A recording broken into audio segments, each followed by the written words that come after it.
I'm still in the camp that Bitcoin's got more downside. Again, whether it's 12, 13, whether it's 10, whether it's 15, we'll see. I'd be hard pressed considering the situation with the Fed, with the inflation. This is that first cycle, the first bear market cycle for Bitcoin where the Fed has not been printing money. And I think you have to take that into account and say, well, why would this cycle be less downside than past cycles, which are been 80 to 85%? So to me, it makes me even a little nervous, like it could go lower than 12, 13, which would be 80 to 85%. So hopefully that doesn't come to fruition. I'm going to start accumulating, continue accumulating in the teens and the low teens, even down below. But I would love to see a bottom sooner than later. But I got to just say to myself, what are the charts saying? The charts are still saying downside. Well, let's take a look at Bitcoin's chart right off the bat here. Yesterday was looking good. We had a nice bounce. The dollar was falling a little bit. Today, the dollar started to gain strength and it just smoked Bitcoin. And let's be fair. I mean, Bitcoin's not alone here. We know the stock market, anytime the dollar goes up, the stock market is pulling back as well. Basically, any risk assets, which primarily are technology, but also S&P stocks, Bitcoin, crypto as a whole. And that's really what this is at this point. I mean, you look at the dollar, the DXY, and you can see this inverse relationship. So this is the DXY. It's been in this channel. You see we hit it here, we pulled back. We're kind of just chopping sideways here. You could make a case that has a double top, but it does concern me that there's still a chance the dollar could pop one more time into this upper band before it starts to come back in. So again, Jerome Powell, he was out there on last Friday with Jackson Hole, and he just smoked the market by basically being extremely hawkish. And that we saw Bitcoin drop, we saw the stock market take a massive dump as well. And this is a market again that is worried that, number one, Jerome Powell is going to push us into a steep recession. But number two, they're also worried. They want the free money. They want the drugs, right? The drugs was just printing. And the Fed is talking a tough game right now.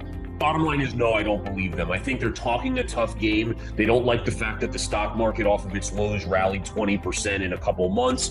That is inflationary. It makes people feel richer, then they spend more money. So they want to talk the stock market down. That's why what we've seen happen has happened. But I do think that the Fed is at a point where they're going to raise 50 basis points in September, maybe another 25 by end of year. And then I still think the economy is weakening very quickly. It hasn't shown in the jobs numbers yet, but we have a big jobs number on Friday. I want to see what those numbers show. If it shows weakening, then I think the market actually might rejoice and rally, which is really messed up, right? I mean, we're seeing good numbers, good economic numbers, and the market is selling off.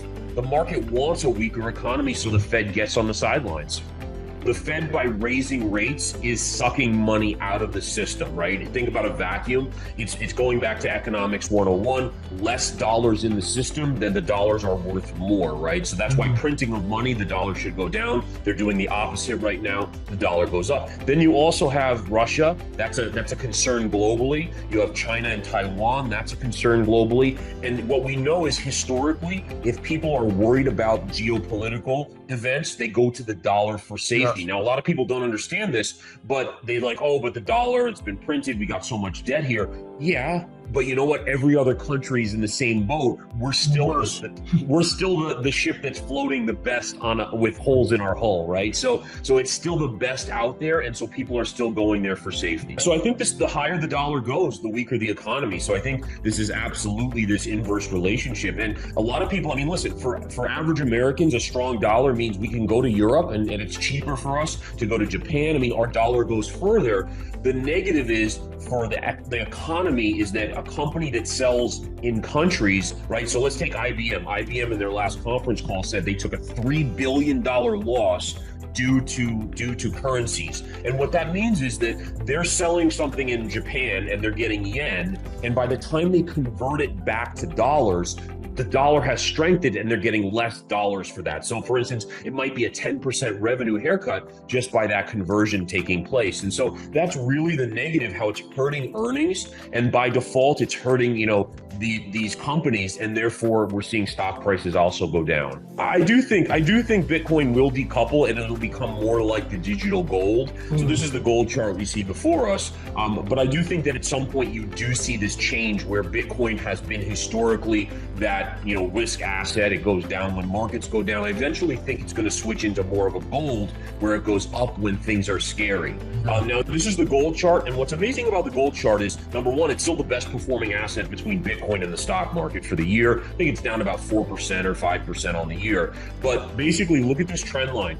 Pivot high, pivot high, pivot high. We broke out. We tested this line again. Now we're testing it again. I think gold's a buy here. I think you're above this line. I think you're going to start to head up. You could even be forming maybe an inverse head and shoulders here if we start to trade up. And again, I like gold here. I think it's a good play. It tells me that the dollar may be topping out. And by the way, that's another important point to make here. So think about this for everyone watching. Last Friday, Jerome Powell, probably the most hawkish he's been ever, right? I mean, it just crushed the market. NASDAQ was down 4% in a day. That's a huge move. And everyone's like, oh, he's so hawkish, they're going to raise by 100 basis points. They're going to continue to raise. Well, go ask the bond market if that's true, because the bond market is the biggest, smartest investing market out there. And you know what yields did on Friday? Nothing. And what that tells me is the bond market is calling Jerome Powell's bluff and saying, no, we don't believe that they're going to be able to raise that much more. And if we go to the 10-year yield, here we go. This is the daily chart. We're not even back to the highs from June on the 10-year yield. That's calling Jerome Powell's bluff and saying, we don't think interest rates are going to go much higher from here. Again, I still think 50 basis points in September, maybe another 25 later in the year. I think that's it. And I think the bond market's confirming that. We could do Ethereum to Bitcoin. Sure, absolutely. Let's see what we got here. So, and again, I don't usually look at this chart, so this is going to be the first time I'm looking at this chart. I usually look at it in terms of dollars. But basically what you can see is you basically got this almost pseudo triple top up here. And now what's intriguing about that is that triple tops, the more you hit a level like this when it's a triple top, the more likely you get a breakout. So what this could tell us is that you might see Ethereum versus Bitcoin actually make a big move here. Maybe that coincides with the merge, we'll have to see, but it certainly is an interesting chart here. And you could even argue that you have this lower channel as well, right from here. So you have a kind of a pivot low here, and then over here you kind of pierced it before this recent move. But this looks like a bullish pattern to me, so it wouldn't shock me to see Ethereum start to make a move to the upside. We always, as traders, we don't want to jump the gun because sometimes we can get caught with our pants down in that scenario. So we want to see if it breaks out, then yes, I think that's the play where you're going to get Ethereum to start making more market cap or advancing its market cap versus Bitcoin's market cap. In a bear market, education is everything, right? In a bull market, you close your eyes, you throw a dart at the crypto board or at the stock board, and you probably make money. In this environment, it separates the people that don't know anything from the people that have actually learn things. So you got to start learning. You got to start being able to control your emotions. There's basically 3 keys to becoming a master trader, right? You have discipline, which you have to be disciplined or the markets, especially bear markets, will eat you alive. Emotional control, which is emotions, goes into the same kind of thought process. You can't get excited at the highs, like on Bitcoin at 69,000. You have to remain objective. And then also you have to look at it and say, how do I use that knowledge about noticing the emotional state of investors that aren't me, and how do I use that to my advantage? When you see everyone clamoring for Bitcoin at 69,000, you need to be able to step back and say, whoa, that's kind of scary to me. That's a mark of a top, and let me not chase that. And then lastly, technicals, charts. You have bottoming tails, you have topping tails, reversal I mean, there's everything in the chart is like a book in a foreign language. We don't know how to read it. If we learn how to read it, it's very, very helpful to making money in any market.